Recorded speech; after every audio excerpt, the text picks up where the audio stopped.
So for Sartorius and TFL, can we test these muscles in gravity eliminated positions? Dr. Leva in one of the videos talks about being able to test all of the individual components.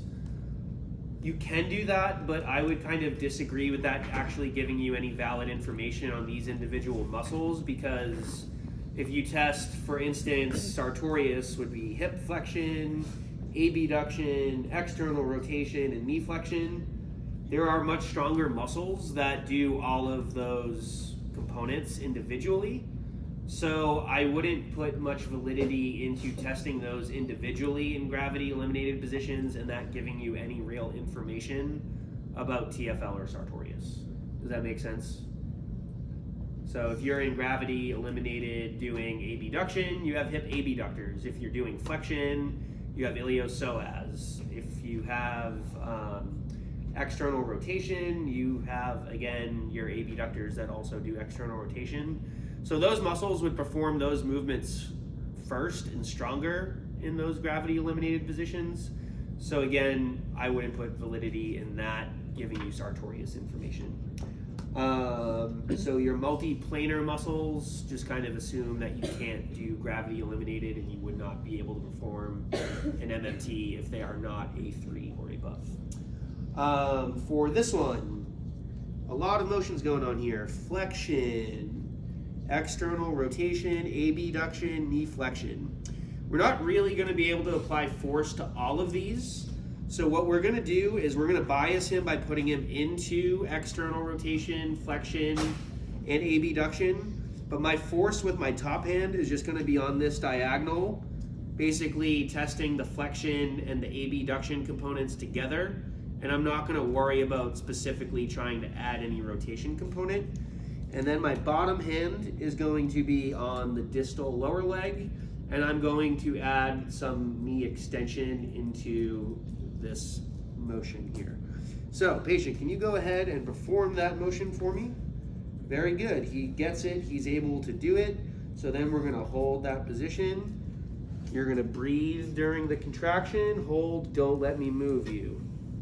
And he is very strong here. So he's got a good Sartorius. I wasn't able to break him. Any questions here? Okay. Let's do hip flexors as well. So let's go ahead and come up to a seated position. I would bring the table down so that his feet are on the floor. Obviously, we're not able to do that right now. There are two ways you can do it here. So go ahead and flex your left hip, bring your knee to your chest as far as you can go. Very good. See how you kind of had a little bit of trunk flexion there? That would be your compensation.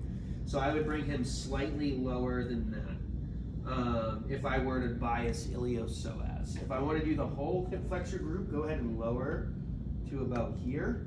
This would be your hip flexor group. Hold, don't let me move you, and breathe. And he broke pretty easily. And then go ahead and flex all the way without moving your chest. So come down slightly, keep that chest tall. Now I'm biasing just iliopsoas, and he actually was a little bit stronger there. Go ahead and lower down. Once he breaks even slightly in the iliopsoas, that's a break, because any little bit you come out of that, all your other hip flexors are going to kick on a little bit more. And then if we were to do gravity eliminated, we would go into a sideline position. I would support the leg. Can you flex your hip? Very good. He's able to do it. And then I would add my resistance here. Hold, don't let me move you. So he would be A2+. Any questions with those ones? All right, let's. They're a gravity eliminated for Sartorius. No. Multiplanar. You'd have to break down the individual, the flexion, the external rotation, the individual parts. We just talked about that. I don't even think that makes sense, because you have other muscles that are stronger that do all the parts. So, all right, let's practice those, and then I think we will just have glute